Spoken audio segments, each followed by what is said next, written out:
जो जहाजों से टक्कर ले उसे तूफान कहते हैं। जो जहाजों से टक्कर ले उसे तूफान कहते हैं, और जो तूफानों से भी टकरा जाए उसे इंसान कहते हैं। तो याद रखना मेरे भाई, आप वो इंसान है जो तूफान से भी टकरा जाता है। तो कैसे हैं आप सभी लोग, स्वागत है आप सभी का आपके अपने YouTube चैनल पर्सपेक्टिव्स में। यहाँ दोस्तों, आज के इस वीडियो में बहुत ही ज्यादा मजा आने वाला है, क्योंकि आज जो हम लोग क्वेश्चन देखने वाले हैं सामाजिक विज्ञान का टॉप 20 ऑब्जेक्टिव जो क्वेश्चन देखने वाला है, वो इस क्वेश्चन से लगभग समझे ना कि 10 क्वेश्चन आपका प्रत्येक साल एग्जाम में आता है। टोटल का टोटल MVVI क्वेश्चन देखने वाले हैं। तो आप वीडियो के अंत तक बने रहिए, एक भी सेकंड वीडियो को स्किप नहीं कीजिए और पूरा का पूरा वीडियो देखिए। तो चलिए शुरू करते हैं। और देखिए, सबसे पहला नंबर क्वेश्चन है, भारत में वित्तीय वर्ष होता है, भारत में जो वित्तीय वर्ष होता है वह कब से कब तक होता है? ऑप्शन ए है 1 जनवरी से 31 दिसंबर तक, ऑप्शन बी है 1 जुलाई से 30 जून तक, ऑप्शन सी है 1 अप्रैल से 31 मार्च तक, और ऑप्शन डी है इनमें से कोई नहीं। तो इसका जो राइट आंसर हो जाएगा मेरे भाई, वो हो जाएगा 1 अप्रैल से 31 मार्च तक। तो याद रखिएगा कि भारत में जो वित्तीय वर्ष होता है वह 1 अप्रैल से लेके 31 मार्च तक होता है। ठीक है, अब आइए अगले क्वेश्चन की ओर। देखिए, अगला क्वेश्चन है कि बृहद क्षेत्र में जल की उपस्थिति के कारण पृथ्वी को कहते हैं। देखिए कितना बढ़िया बढ़िया, कितना मस्त क्वेश्चन सब है। देखिए, बृहद क्षेत्र में बहुत अत्यधिक मात्रा में जल की उपस्थिति के कारण हम लोग पृथ्वी को क्या कहते हैं? ऑप्शन ए है उजला ग्रह, बी है नीला ग्रह, सी है लाल ग्रह, और डी है हरा ग्रह। तो इसका जो राइट आंसर हो जाएगा वो हो जाएगा ऑप्शन नंबर बी, नीला ग्रह इसका राइट आंसर हो जाएगा। अत्यधिक मात्रा में जल की उपस्थिति के कारण हम लोग पृथ्वी को नीला ग्रह कहते हैं। मजा आ रहा है ना? अब देखिए, तीसरा नंबर क्वेश्चन है कि सूचना का अधिकार अधिनियम कानून कब लागू हुआ था? ऑप्शन ए है 2004 में, ऑप्शन बी है 2005 में, ऑप्शन सी है 2006 में, और ऑप्शन डी है 2007 में। तो इसका जो राइट आंसर होगा वो हो जाएगा ऑप्शन नंबर बी, 2005 ईस्वी में। तो याद रखिएगा कि सूचना का अधिकार अधिनियम कानून जो है वह 2005 ईस्वी में पारित हुआ था। अब देखिए, अगला क्वेश्चन चौथा नंबर है कि वर्तमान में नेपाल की शासन प्रणाली क्या है? वर्तमान में अभी जो नेपाल में सरकार है वह क्या है? तो ऑप्शन ए है कि लोकतंत्र है, ऑप्शन बी है राजतंत्र है, ऑप्शन सी है सैनिक तंत्र है, और ऑप्शन डी है इनमें से कोई नहीं। देखिए, यो तक बहुत कुछ समय ही पहले का बात है, नेपाल में राजतंत्र था, लेकिन अभी जो है ना नेपाल में वह लोकतंत्र है। तो इसका जो राइट आंसर होगा वो ऑप्शन नंबर ए हो जाएगा, लोकतंत्र। लोकतंत्र का आप लोग समझते हैं, लोकतंत्र का अर्थ होता है लोगों का शासन, जनता का शासन। अब देखिए, पांचवा नंबर क्वेश्चन है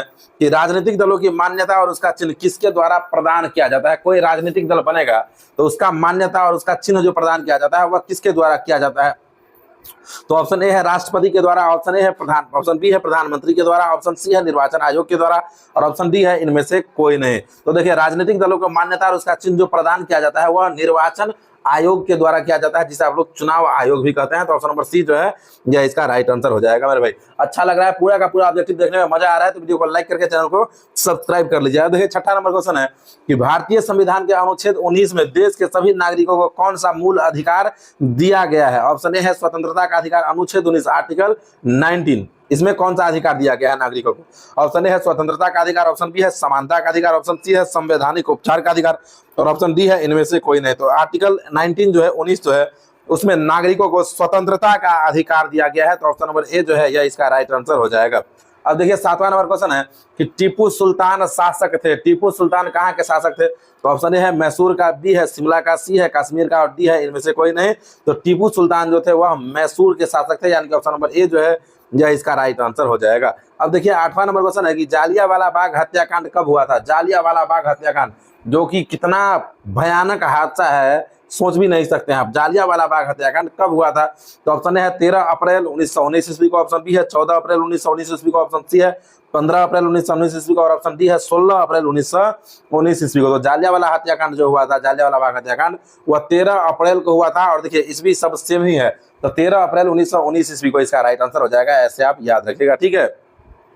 अब आइए अगले क्वेश्चन की ओर। देखिए, 9वां नंबर क्वेश्चन है कि निम्नलिखित नदियों में से किसे बिहार का शोक कहा जाता है? यानी कि बिहार का शोक नदी किसे कहा जाता है? तो ऑप्शन ए है गंगा, बी है गंडक, सी है कोसी, और डी है पुनपुन।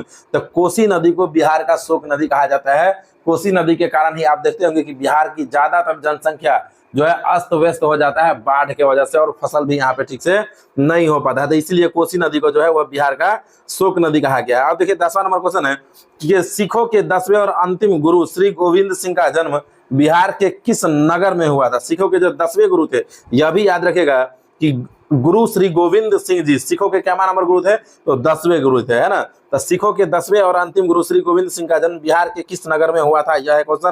तो ऑप्शन ए है मुंगेर, बी है खगड़िया, सी है पटना, और डी है इनमें से कोई नहीं।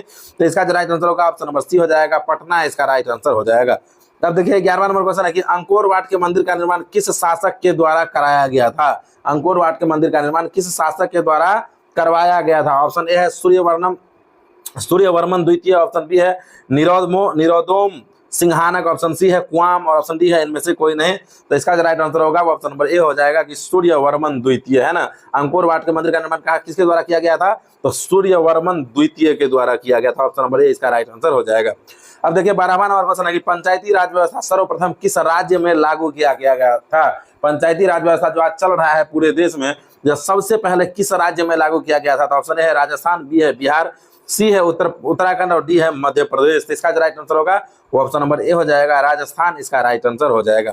अब देखिए 13वां नंबर क्वेश्चन है कि योजना आयोग को भंग कर कौन सा आयोग बना?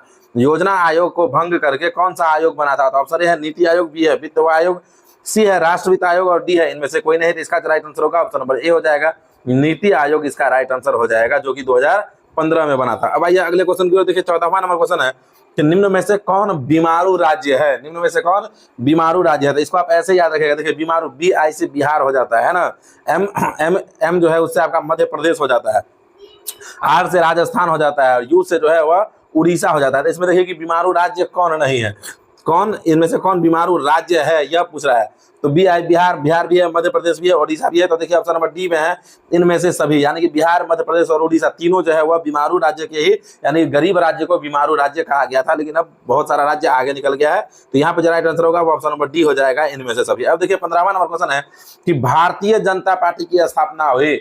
भारतीय जनता पार्टी जानते हैं ना आप, जिसका अभी अपने देश में सरकार चल रहा है, प्रधानमंत्री जो है श्री नरेंद्र मोदी जी, वो किस पार्टी से है? भारतीय जनता पार्टी से ही है। तो इसका स्थापना कब हुआ था? ऑप्शन ए है 1979 ईस्वी में, ऑप्शन बी है 1980 में, ऑप्शन सी है 1981 में और ऑप्शन डी है इनमें से कोई नहीं। तो इसका राइट आंसर होगा ऑप्शन नंबर बी हो जाएगा, 1980 ईस्वी में इसका राइट आंसर हो जाएगा मेरे भाई। अब देखिए 16वां नंबर क्वेश्चन है कि अंतरराष्ट्रीय महिला दिवस किस तिथि को मनाया जाता है? ऑप्शन ए है 7 मार्च को, बी है 8 मार्च को, सी है 9 मार्च को और डी है 10 मार्च को। तो इसका राइट आंसर होगा ऑप्शन नंबर बी हो जाएगा, 8 मार्च को इसका राइट आंसर हो जाएगा। तो बताइए आप लोगों को कि पूरा का पूरा ऑब्जेक्टिव आपको लग रहा है या नहीं लग रहा है, कि जितना भी ऑब्जेक्टिव अभी तक आप पढ़े हैं या पढ़ रहे हैं वह सभी का सभी VVI है ना। यदि लग रहा है तो वीडियो को लाइक करके चैनल को सब्सक्राइब कर लीजिए। अब देखिए 17वां नंबर क्वेश्चन है कि यूरेनियम का प्रमुख उत्पादक केंद्र है, यूरेनियम का प्रमुख उत्पादक केंद्र कौन है? ऑप्शन ए है डिगबोई, बी है झरिया, सी है घाटशिला और डी है जादूगोरा। तो इसका राइट आंसर होगा ऑप्शन नंबर डी हो जाएगा, जादूगोरा इसका राइट आंसर हो जाएगा। अब देखिए 18वां नंबर क्वेश्चन है कि सुनामी कहाँ आती है? ऑप्शन ए है स्थल, बी है समुद्र, सी है आसमान और डी है इनमें से कोई नहीं। तो इसका जो राइट आंसर होगा ऑप्शन नंबर बी हो जाएगा, समुद्र इसका राइट आंसर हो जाएगा। अब देखिए आज का सेकंड लास्ट क्वेश्चन और 19वां नंबर क्वेश्चन है कि लोकतंत्र की सफलता निर्भर करती है। ऑप्शन ए है नागरिकों की उदासीनता पर, ऑप्शन बी है नागरिकों की गैर कानूनी कार्रवाई पर, ऑप्शन सी है नागरिकों के विवेकपूर्ण सहभागिता पर, ऑप्शन डी है इनमें से कोई नहीं। तो इसका जो राइट आंसर होगा ऑप्शन नंबर सी हो जाएगा कि नागरिकों की विवेकपूर्ण सहभागिता पर इसका राइट आंसर हो जाएगा। अब देखिए 20वां नंबर और आज का आखिरी नंबर क्वेश्चन है कि उसने कहा बिहार के विकास के बिना भारत का विकास संभव नहीं है। किसने कहा है कि बिहार के विकास के बिना भारत का विकास संभव नहीं है? यह बात किसने कहा है? तो ऑप्शन ए है doctor APJ Abdul Kalam Azad, B है नरेंद्र मोदी, सी है डॉक्टर राजेंद्र प्रसाद और डी है इनमें से कोई नहीं। तो इसका जो राइट आंसर होगा ऑप्शन नंबर ए हो जाएगा कि डॉक्टर APJ अब्दुल कलाम, जो कि हमारे भारत के पूर्व राष्ट्रपति थे, तो वही बोले थे कि बिहार के विकास के बिना अपने देश का विकास संभव नहीं है। तो बताइए आप लोगों को ऑब्जेक्टिव कैसा लगा है? यदि अच्छा लगा है तो वीडियो को लाइक करके चैनल को सब्सक्राइब कर लीजिएगा, साथ ही साथ इस वीडियो को अपने स्कूल और कोचिंग के ग्रुप में शेयर भी कर दीजिएगा। तो चलिए मिलते हैं फिर से किसी और नेक्स्ट वीडियो में, तब तक के लिए जय हिंद, जय भारत।